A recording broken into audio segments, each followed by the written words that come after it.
নমস্কার। আজকালকার দিনে একটা শব্দ খুব শোনা যায়, যেটা হচ্ছে ডিপ্রেশন। ডিপ্রেশন এমনই একটা শব্দ যেটাকে বলবো মানুষকে পুরোপুরি ভেঙে রেখে দেয়। যেমন ডিপ্রেশন অনেক রকমের হতে পারে, যেমন হচ্ছে আর্থিক কষ্ট হতে পারে, মানসিক কষ্ট হতে পারে, বা শারীরিক কষ্ট হতে পারে। তার জন্য মানুষ ভীষণ ডিপ্রেসড হয়ে যায়। আমি আপনাকে একটা উপায় বলবো, সেটা করুন, আপনি লাভবান হবেন। কি করবেন? 16 দিনে এই উপায়টা করতে হবে। পরপর 16 দিন করতে হবে।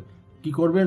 আপনার বাড়িতে যদি শিবলিঙ্গ আছে তো খুব ভালো কথা, যদি না থাকে যে কোনো শিব মন্দিরে গিয়ে করতে পারেন। কি করবেন? টক দই নেবেন, টক দই নেবেন, খেয়াল রাখবেন। টক দইয়ের সাথে গুঁড়ো চিনি শক্কর যেটাকে বলা হয়, সেটাকে নিয়ে ভালো করে মিশিয়ে শিবলিঙ্গকে অভিষেক করুন। তারপরে কি করবেন? জল দেবেন। তারপর জল দিয়ে দিলেন। জল দেওয়ার পর গোলাপ জলের স্প্রে বটল পাওয়া যায়, সেটাকে আপনি স্প্রে করুন শিবলিঙ্গের উপরে। এটা করলে কি হবে? আপনার মানসিক কষ্ট, শারীরিক কষ্ট বা আর্থিক কষ্ট যেটাই চলছে সব মিটে যাবে। তার সাথে আরেকটা উপায় বলবো, যে 16 বার এই মন্ত্রটা বলবো, ওম নমঃ শিবায়, শিবজি সদা সহায়।